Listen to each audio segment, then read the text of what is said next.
안녕하세요. 매일 묵상. 오늘은 요한복음 9장 24절부터 41절 말씀 보도록 하겠습니다. 예수께서 날 때부터 맹인이 된 사람을 고치셨죠. 그리고 나서 이제 굉장히 좋은 일이 일어난 거잖아요. 그럼에도 불구하고 이제 논쟁이 벌어집니다. 그리고 바리새인들은 이제 안식일 날 이 일이 일어났다는 것 때문에 분노하고, 사실 예수 그리스도를 하나님으로 받아들이기를 거부했기 때문에 이제 계속해서 이제 사람들을 추궁하죠. 특히 이 날 때부터 맹인이었다가 이제 고침받은 이 사람을 불러서 추궁합니다. 24절부터 보시죠. 이에 그들이, 바리새인들이요, 맹인이었던 사람을 두 번째 불러 이르되 너는 하나님께 영광을 돌리라. 우리는 이 사람이 죄인인 줄 아노라. 이렇게 얘기합니다. 이게 무슨 말이냐면, 이 사람이 너 고친 거 아니야. 하나님께서, 네가 나은 건 알겠어. 근데 이 사람이 고쳤을 리가 없어. 그러니까 너는, 이 사람은 신경 쓰고 이 사람은 죄인이야.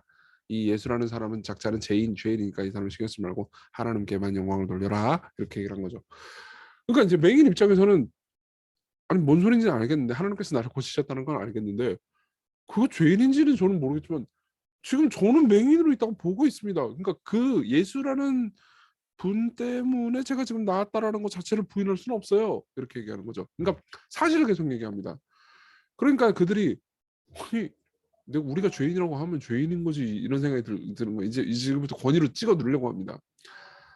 그들이 이르되 그 사람이 네게 무엇을 하느냐, 어떻게 네 눈을 뜨게 하였느냐. 이게 사실 전에 했던 질문이거든요. 그래서 대답하되, 아니 이미 얘기했잖아요. 27절. 듣지 아니하고 어찌하여 다시 듣고자 하니까 당신도 그의 제자가 되려 하나이까? 그러니까 이제 이렇게 얘기합니다. 그들이 욕하여 이르되 너는 그의 제자이나 우리는 모세의 제자라. 갑자기 뜬금없는 얘기를 하죠. 하나님 모세에게는 말씀하신 줄 우리가 알거니와 이 사람은 어디서 왔는지 알지 못하노라. 그렇죠? 그러니까 그 사람이 대답하여 이르되, 이 맹인이었던 사람이 대답합니다. 이상하다. 이 사람이 내 눈을 뜨게 하였는데 당신들은 그가 어디서 왔는지 알지 못하는도다. 하나님이 죄인의 말을 듣지 않냐고 경건하여 그 뜻대로 행하는 자의 말은 들으시는 줄을 우리가 알아이다. 이렇게 이야기를 합니다. 그러니까 무슨 말이냐면 이런 거예요. 아니 당신들 같은 종교 전문가들이 이 예수라는 분이 어디서 왔는지 모른다는 게 말이 안 됩니다. 저도 알겠는데요. 생각해보세요. 이 날 때부터 소경된 사람을 눈을 떴다, 이게 말이 됩니까? 이런 일을 하는 사람이 하나님께로부터 온 분이라고 안 믿는 게 말이 됩니까? 이렇게 얘기하는 거죠. 그러면서 뭐라고 말하느냐? 이 계속 맹인이 말하는 겁니다. 창세 이후로 맹인으로 난 자의 눈을 뜨게 했다는 것을 전 들어보지도 못했습니다. 아니 이 예수라는 분이 하나님께로부터 오지 않았으면 아무 일도 할 수 없었을 거예요.라고 33절까지 얘기를 합니다. 그러니까는 이제 어떻게 하느냐? 바리새인들이 거기서 논리로 더 이야기하지 않아요. 그냥 권위로 찍어 누르죠. 그들이 대답하여 이르되 너 네가 온전히 죄 가운데서 나서 우리를 가르치느냐? 너 맹인이었잖아. 네가 맹인이었던 게 네가 죄인이었기 때문에 맹인이 된 거지. 그러면서 사실 입증도 못할 만한 주장을 막 하면서 이제 정죄를 해요. 그럼 쫓아내어 보냅니다. 여기서 쫓아냈다는 말은 출교했다는 거예요. 그러니까 사실 어제 기억나실지 모르겠는데, 이 부모들이 자기가 출교당할까 봐 두려워해가지고 진실을 말하기를 거부했잖아요. 두려워했잖아요. 근데 이 저기 소경이었던, 매경이었던 사람은 이제 진실을 말해가지고 결국은 출교당하죠. 그리고 예수께서 찾아오십니다. 그 사람을. 예수께서 그들이 그 사람을 쫓아냈다는 말을 드셨더니 그를 만나서, 여기서 만났다는 건 우연히 만났다는 게 아니에요. 일부러 찾아오셨다는 겁니다. 이르시되 네가 인자를 믿느냐? 예.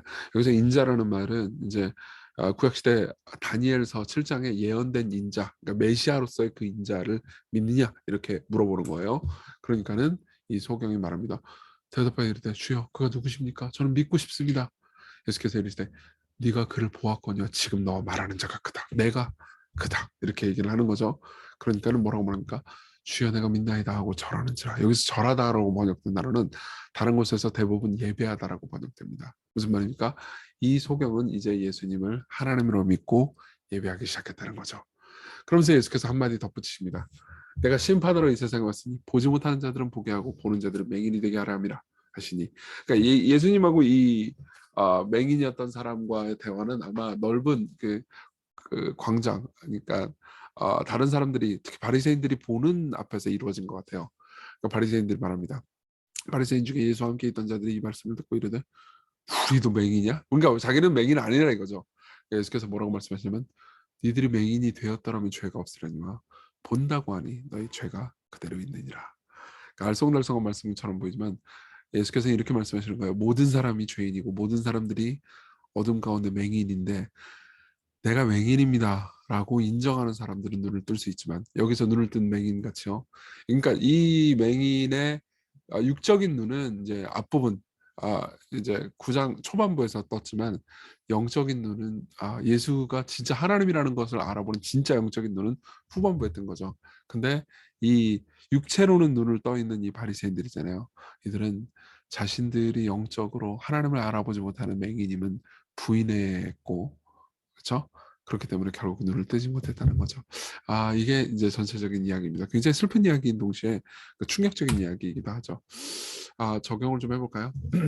첫 번째로는 우리가 어떻게 예수 그리스도를 보냐, 우리의 연약함을 고백할 때 그리스도를 만납니다. 스펄전 목사님이 이렇게 얘기해요. 그리스도를 만나는 것을 방해하는 것은 우리의 자금이 아닙니다. 오히려 우리의 위대함입니다. 그리스도를 방해하는 것은 우리의 연약함이 아닙니다. 오히려 우리의 힘입니다. 그리스도를 방해하는 것은 우리의 어둠이 아닙니다. 오히려 우리가 빛이라고 생각하고 붙잡고 있는 것들입니다. 보세요. 이 바리새인들은 자신들이 신학을 잘한다고 생각하고 성경을 잘한다고 생각하니까 오히려 자신이 빛이라고 붙잡고 있는 그 알량한 지식 때문에 예수 그리스도를 알아보지 못했습니다. 많은 사람들이 실제로 이렇게 삶을 사는 경우가 많죠.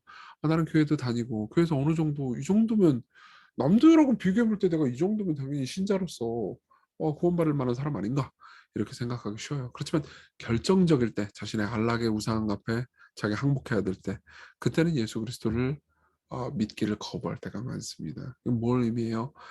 그러니까 사실은 우리가 종교적으로 교회 안에서 대체로 무언가를 행하고 있다는 사실 때문에, 다시 말하면 우리가 잘하고 있는 것 때문에 우리가 소경이라는 것, 우리가 연약하고 예수 그리스도가 필요한 존재라는 것을 부인하는 경우가 많다는 거죠.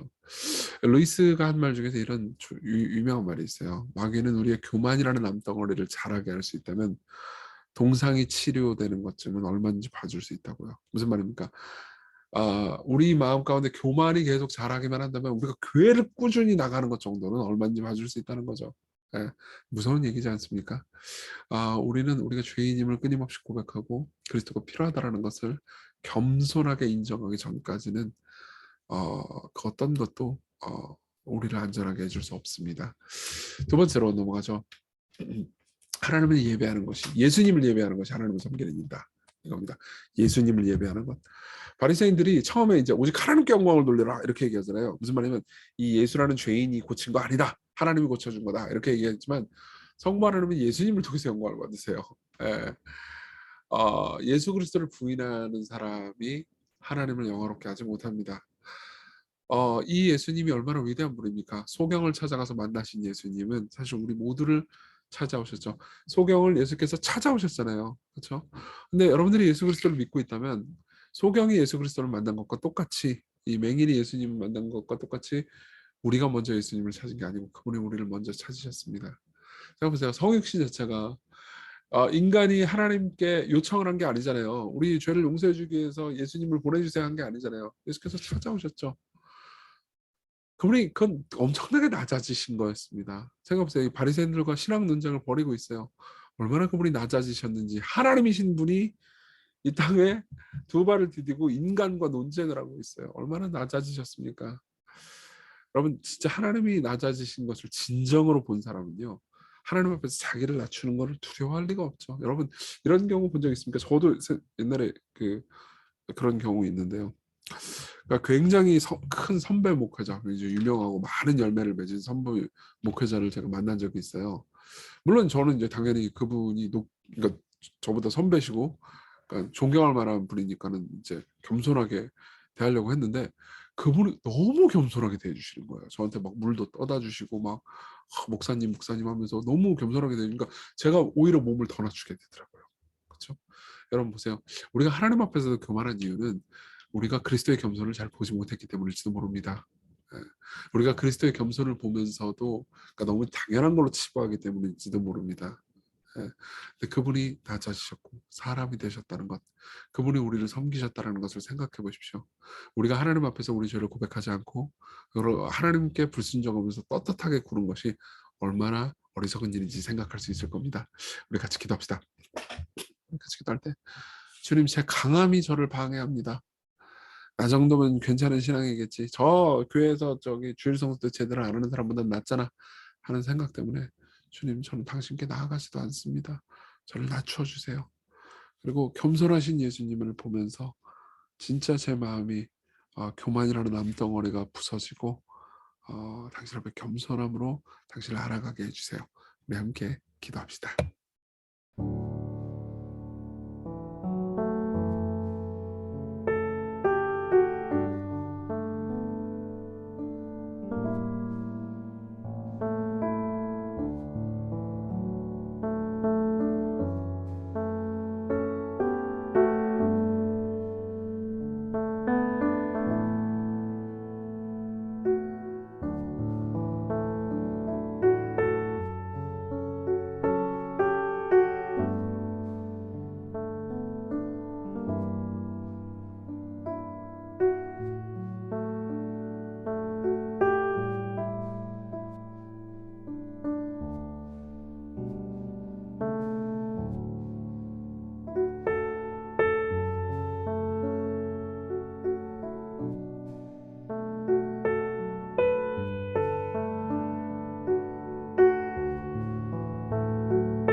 기도하겠습니다.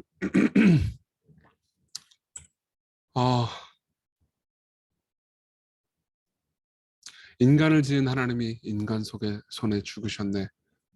주가 싫어 멸시한 우리를 위해 죽임당했네.